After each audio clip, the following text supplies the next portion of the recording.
What is up, everybody?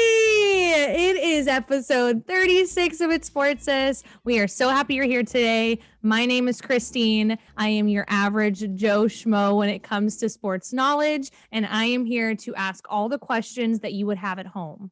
And I am Sarah, your self-proclaimed sports expert, and I am here to answer all of the questions Christine has, but hopefully all of those questions that you have at home. And today, very similar to last week, we are talking about a topic or a sport that I'm not a pro at. So I definitely had to do quite a bit of research just to kind of learn the basics, just to teach you guys. But it's going to be so much fun because this is, I swear, like 8 out of 10 people's favorite thing to watch during the Olympics. Yes, it is. And I do have a little bit of experience actually playing the sport or doing the sport, Christine, and I know you do too. And we'll have to show some of the old pictures of you and I doing it when we were kids. So what are we talking about today? Are you ready? Without further ado, we are talking about 3, 2, 1, swimming. Okay, so obviously, like Christine said, this is one of the most watched sports in the Olympics. And we're doing kind of an Olympic series for you guys. If you haven't listened to our Olympics 101 episode, go back and listen. It just kind of hits all the high level points of the Olympics. But like we told you guys at the end of that episode, we want to take really the big sports that you're interested in, maybe some small ones that you know absolutely nothing about, and we're going to take them, digest them, give y'all everything that you need to watch them. And that way, okay, how many laps are they? Yeah, how many laps are they swimming? What stroke are they swimming? What are the rules of that stroke? Things like that. So that being said, we're talking swimming today, but this is going to be the first of many in this series. So y'all keep telling us what sports in the Olympics that you want to hear about, and we'll keep talking about them. Definitely. So we said that we were talking swimming. So Sarah, what is swimming? Yeah. So I looked up, this is just like the Webster Dictionary definition of swimming. Swimming is an individual or team racing sport that requires the use of one's entire body to move through water. The sport takes place in pools or in open water. So like if you're just floating around in the water, soaking up the rays, that's not technically considered swimming. No, because the race aspect is very, very important in that definition. Yes. And there are 4 strokes that make up swimming. So what are they? Yeah. So there's backstroke, breaststroke, butterfly, and freestyle. And I remember that you used to be actually really good at butterfly. I'll never forget because I was god awful. And I mean, like, I could barely even get my arms out. I'm pretty sure just the palms touched like the tips of the water to like bring me forward. Yes, it's a very difficult stroke. Okay, so let's run through each stroke and kind of tell everybody what they are. So very simply, backstroke is the one that they do on their back. You are doing this on your back and you're kicking. And the hardest part is really just staying afloat. I mean, the amount of times that your feet want to sink and your back and only your head wants to stay above water. I'm only speaking from experience. My mom and so Christine and I grew up on the swim team, you guys. We would swim. I think we learned how to swim on the swim team. Maybe even 3 years old, we joined the swim team. We learned to swim when we were we were on a swim team when we were 3 years old. And my mom, I have, go figure, I'm like the most competitive human being, have been since birth. Whereas Christine is just, I mean, she's competitive. But you were, I guess, in the pool, like, la-da-da-da-da. Actually, so I was always competitive, but I just didn't really show my competitiveness like Sarah did. I internalized it. So mom said whenever it came time to do a 25 freestyle, which is just to the end, like one stroke down the pool and then you're done. And we'll talk about that in a minute too. Yep. She said I would jump off and not breathe. I would just swim as hard as I could and swim and swim and swim. And I was just going as fast as I could. And then all of a sudden, like I would run out of air. So I would start sinking. She said I would like start coming up for air and I would just slowly start sinking. That's And right. she said, oh, because she could see her my big brown eyes, like looking up at her. Like, I can't breathe. can't breathe. Oh my gosh, Christine, that's hysterical. That's right. I, for some reason, had in my mind that you tried to swim backstroke and like your feet would. Well, I mean that too. I wasn't good at any of the strokes. So freestyle, I just would end up sinking because I wouldn't breathe because I was so focused on wanting to get down first. And then backstroke, obviously, so backstroke, you're on your back. So I was breathing the whole time, but I couldn't figure out how to keep my feet in the air. So I was literally like this in the water. Like this. Here's your head. Here are your feet. Here's the water. You were underneath of the water. Yeah, only my face was above water. Like my arms were barely making it above water. I just was not the best at the strokes in swimming. Okay. So anyways, backstroke. We told you breaststroke, also known as the froggy stroke. For those of you that are like, what are they doing? It's different than a lot of the other strokes because it's part of the stroke to take a breath each time, but Right. your legs are kicking like frogs. Then there's butterfly, which is both hands or both arms out of the water at the same time. And your body's doing a dolphin kick. By far the hardest stroke. I know I wasn't good at the other ones, but butterfly is by far the You hardest. can always pick out a butterfly athlete because they're yoked. Oh, absolutely. I mean, like they're- swimmers are normally yoked, but butterfly, when they swim butterfly for sure, they're like absolutely yoked. Yeah, I know they are. Okay. And then the last one is freestyle, which is the standard stroke. You swim like this, your feet kick like this. And yeah, it's the most common one. So how does one make the Olympics? Yeah. So you basically swim your entire life like us. You start at 3 years old, but you don't stop like we did. And you swim competitively. And then you have to qualify for the Olympic trials. So the Olympic trials is where you can qualify for the Olympics. So get this, Christine. Only the top 2 times in each event makes the Olympic trials. Oh, wow. So you're they're saying the top 2 times in the event out of everybody make the Olympics for the US. Is there an age group? I guess not, huh? No, there's no age group. I mean, some of these guys I want to say are like very young. Like some of them are like 21, but I feel like I was watching it and they were like 18 years old. Yeah, So I think you have to be at least 18. Yeah. But that there's would make no sense. like Simone age. Biles is only, well, she's like old now for the Olympics. She's 23, but Yeah, like, but she's a gymnast. she was in her prime whenever she was like 18. Yeah. Yes. So they go to the Olympic trials and they're separated into 2 heats. So there's or into 2 different events. So there was the first event, which was competitive athletes, but then there's the second event, which was all of the elite athletes, which they assumed were going to make the Olympics, right? And so they have prelims and then they have finals. But in all of the events that are under 200 meters, they have semifinals. And I assume, I didn't really look up why, but I assume it's because the margin of winning in those shorter events is so small that they can't just break it into, all right, here's this big group of, let's say, 24 people, and now we have 8. They do 24 people, and then they do 16 people, and then they do 8, and then they do 2. Wow. So only 2 people Per event. I know. Isn't that insane? Okay. But there is an exception, which is for the team relays. So these are so fun to watch. yeah. So you don't qualify as a team in the team relay.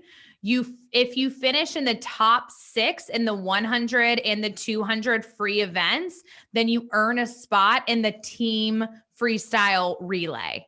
Got it. So when you say 100 and 200 events, you're talking length, right? Oh, meters. Yes. Okay. Which brings me to the pool. So thank you for bringing that up.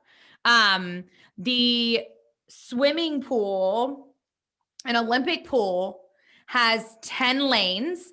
I did not know this. This is so shocking to me that I never noticed this. So I knew that each heat had 8 swimmers, right? So you always see, they'll have the graphics. They'll show you lanes 1 through 8. And they always have like the flag of where the they're flag. from. That's right. Yep. And they typically put, I think, the best swimmer in lane 5, and then they go out from there. So like the worst swimmers are in like the like last 2 lanes. Sarah, it was us.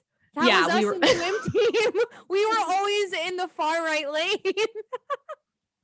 We were always we were the slow lane. Christine and I swam in high school mainly after I stopped playing basketball for my high school. I played just like rec basketball, and we were like, all right, let's just stay in shape and do it for fun. Let's just stay in shape and do it for fun. And yes, there were so many people on our high school swim team that they basically needed people to volunteer to not swim at the meets. And Christine, you remember, we were like, oh yeah, we're just here to get we volunteer. It's us. Yeah. We'll just tribute. We'll be here every single night to practice, but we do not need to compete in the meets because Lord knows we are not nearly as fast as everybody else that was on our team. No. And honestly, we don't like being bad either. So True. Like in a competitive situation, I was just like, please don't make me swim. I'm just going to ask you right now. Just don't make me swim in the meet. Don't make me swim in the meet. Okay. Oh, a meet is the game. Okay. Yes. Good point. That is, I didn't even have that in my notes, but a meet is like it's like the competition stage. It's like, right. So like if you show up to a football game, it's the same thing as showing up to a swim meet. Swim meet. Yes. Okay, Christine, look at you. I love that. Okay. So back to the pool. The pool is 10 lanes. Okay. So here was what I was shook about. Pool, right? 10 lanes. The outside 2 lanes are unoccupied, vacant. Why? I guess it just helps with the turbulence of the water.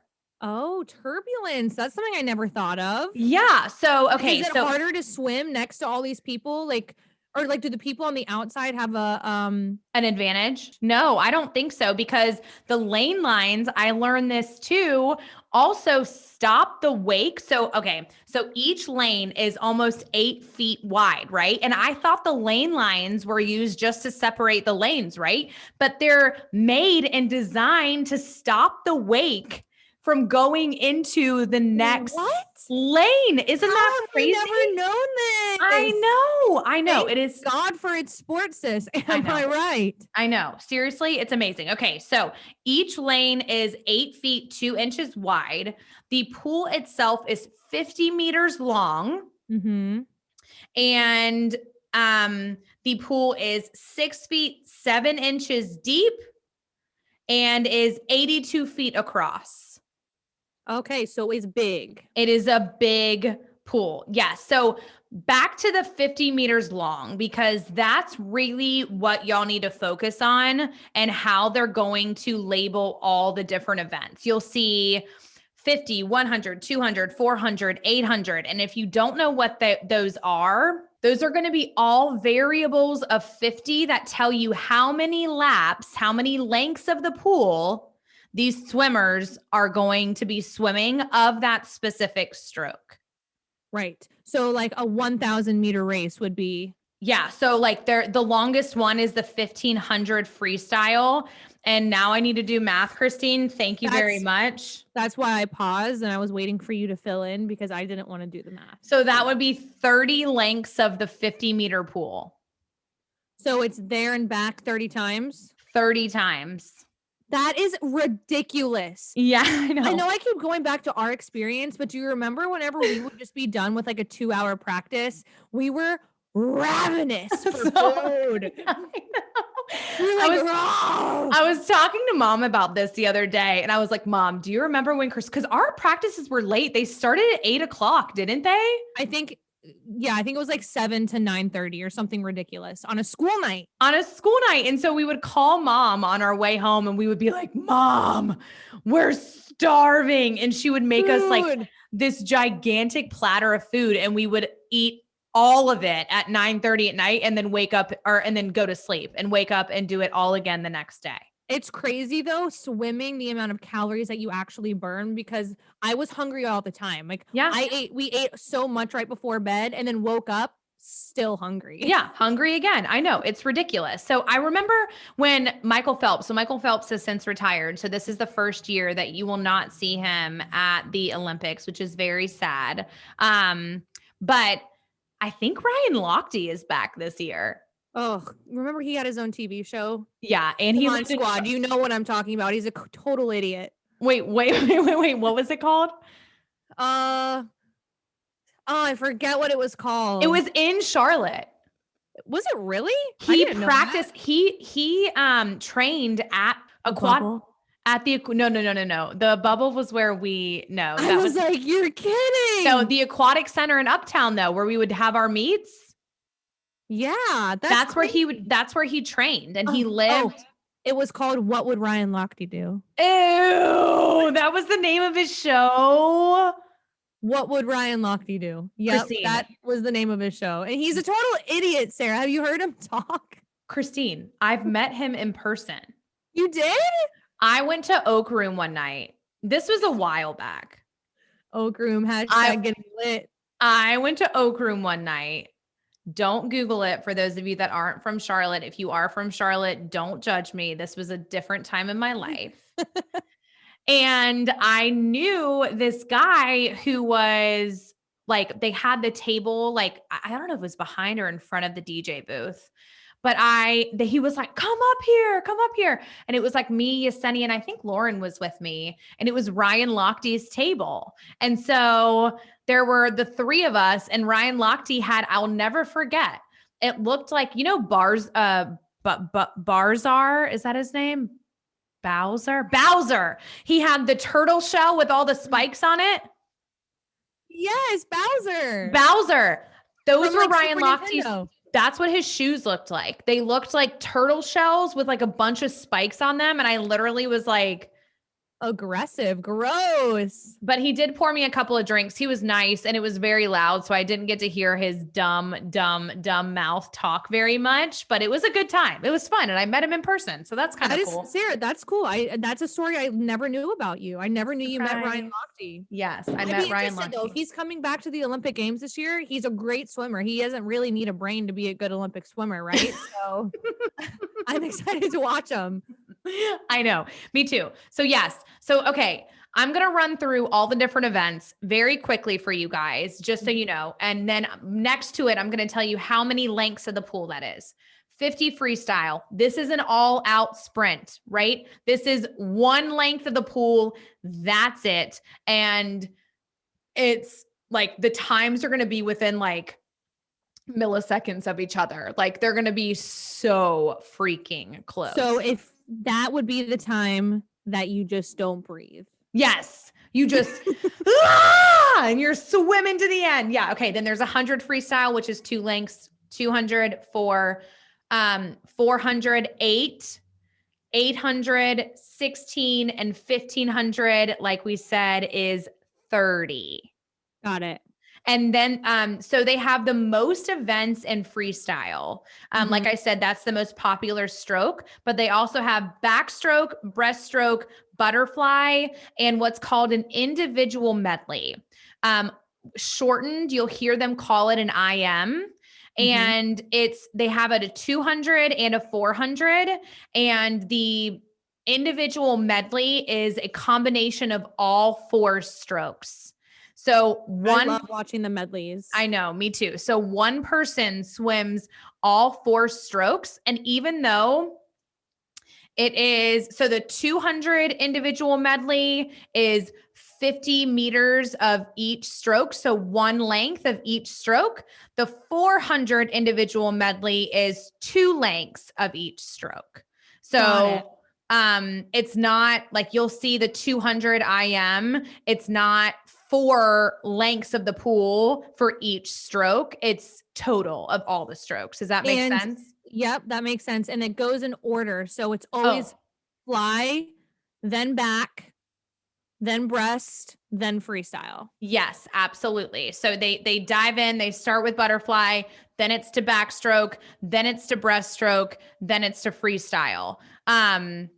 So those are the individual medleys, but they also have team medleys too. And that's going to be in the Olympics. Like I said, they'll have team relays, which are qualified at the Olympic trials in the individual freestyle events. So there's the 400 free relay, the 800 free relay, and then there is the 400 medley relay. And these are for males and females. So the individual list that we just had, the males swim those events, so do the females. And then the team relays, it's all male teams, all female teams. And it's fun to watch too, because it's like each person on the team is designated to that stroke. So it's like a relay race. So they swim, whoever's first, they do their butterfly, and then they come back and then they tag the next person and they do their backstroke.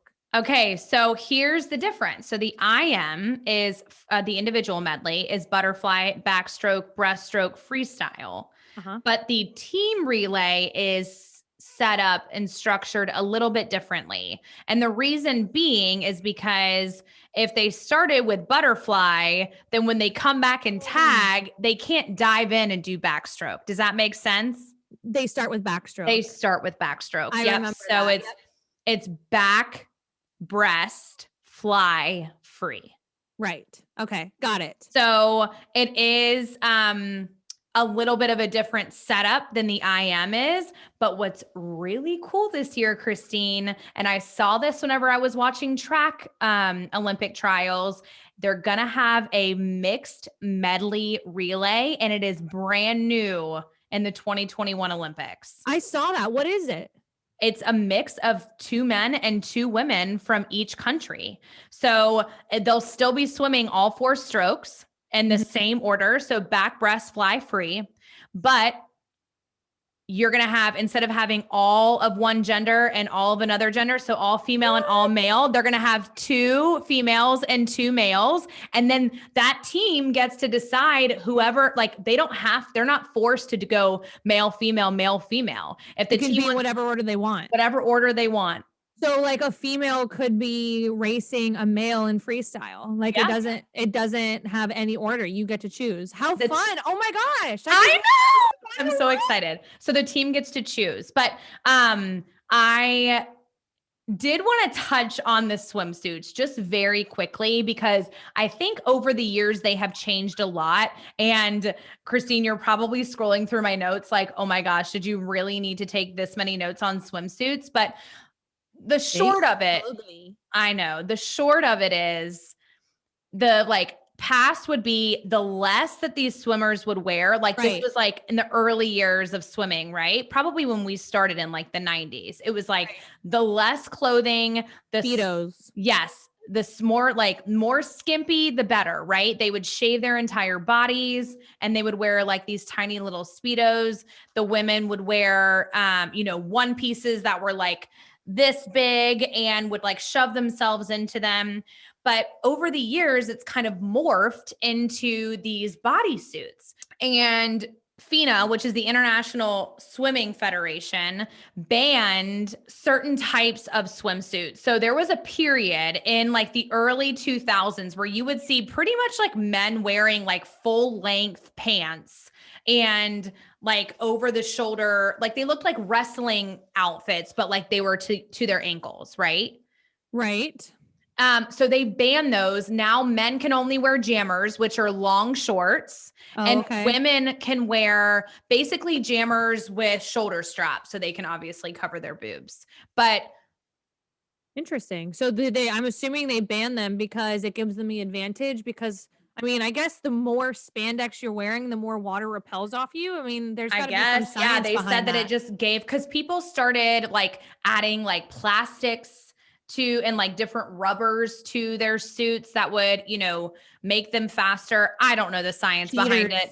Yes, just know that men will be wearing jammers, which are shorts, long shorts. Women will be wearing basically jammers with suspenders.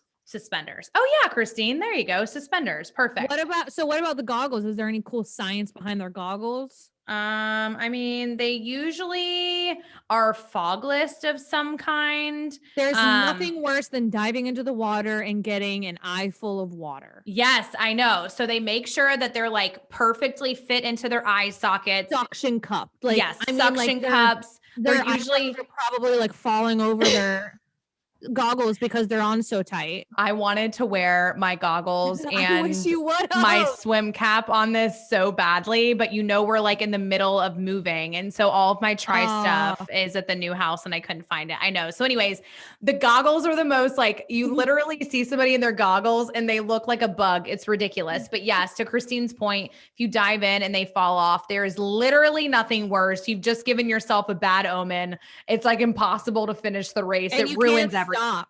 Yeah, you can't stop. It ruins everything. But also, like, same with the cap. So, like, these swimmers, you'll see they wear caps, which is rubber. It's like a rubber helmet they put over, and they took all their hair, and it's skin tight. Yes. Because especially as a woman, I mean, obviously the water repels. I'm sure it gives them an advantage to go a little faster. But also, I mean, whenever I would forget my cap to swim practice, my hair was a freaking rat's nest after. Because I know. Yeah. So it's definitely for like being quicker. The cap is.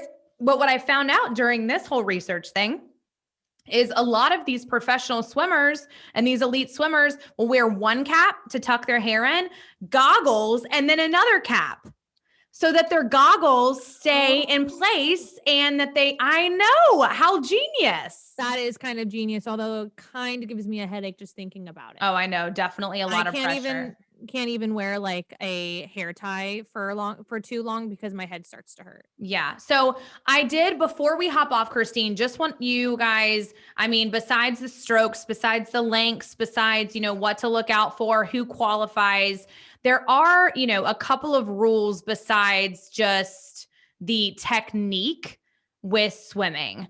And the main rules come with flip turns and touches. So if you remember, Christine, there are 2 strokes that you have to touch the wall with 2 hands. Do you remember what they are? Yeah, breaststroke and backstroke. Butterfly. I was going to say butterfly. So breaststroke and butterfly, you have to touch the wall each time with 2 hands. Freestyle and backstroke, you only have to touch once, which is why during freestyle and backstroke, you can flip turn. So you can flip and then push off the wall and then go into your next lap. But breaststroke and butterfly, you don't flip turn, you touch, turn, and push off the wall. Yeah, remember whenever I said that butterfly was my worst stroke ever? It's because I never did it, which is why I didn't know you had to touch with 2 hands. Oh, yes, you have to touch with 2 hands. And then another thing that you'll see, the Olympic swimmers are not going to not touch with 2 hands. You won't see them get DQ'd for that. But I will say the most common mistake will be false starts, which I wonder if you get DQ'd for false starting. Oh gosh, and it's so hard because like whenever you're like ready to go, you're like anticipating that whistle so hard. But the most common is during those relays, right? So you'll see these swimmers when so on the relays, let's say it's 200 relay, right? So the swimmer is coming up, these swimmers that's on the block. So the swimmer that's waiting for the swimmer in the water to touch the wall will do a full like arm circle and like looks like it's diving or they're diving off the block before the swimmer in the water is touching the wall, but they have it timed to a science. But that said, sometimes they do jump a little early and they will get penalized for it and get DQ'd. So be on the lookout for it. So other than touching and starting, are there any other rules? Touching, starting, technique. You just have to keep your technique. I mean, you can't, touch the lane. You can't go into another person's lane. Can't touch the bottom. No, I mean, that's pretty much it. Backstroke, you'll see, they do flip turns, but you remember they see the flags and then they flip over, do their flip turn and then get back into the stroke. You can only take one freestyle stroke, once you flip over. So they can't get a better advantage by flipping over sooner and doing like multiple freestyle strokes before they jump into their flip turn. Does that make sense? That's a good point, Sarah. Yeah. So I would always hate doing a flip turn too. I would always get water up the nose. Oh, I love flip turns. I'm good at them. I'm really good at flip turns. If you couldn't tell from this episode, you guys, swimming was not my best sport. Swimming, I enjoyed. I was never really good at it. Volleyball, just one sport that I could just never get the hang of, but I'm still working on it because I think it's fun. Me too. But that wraps up this week's episode of It's Sports Sis. We love you guys. Thanks for tuning in. We're back on Apple.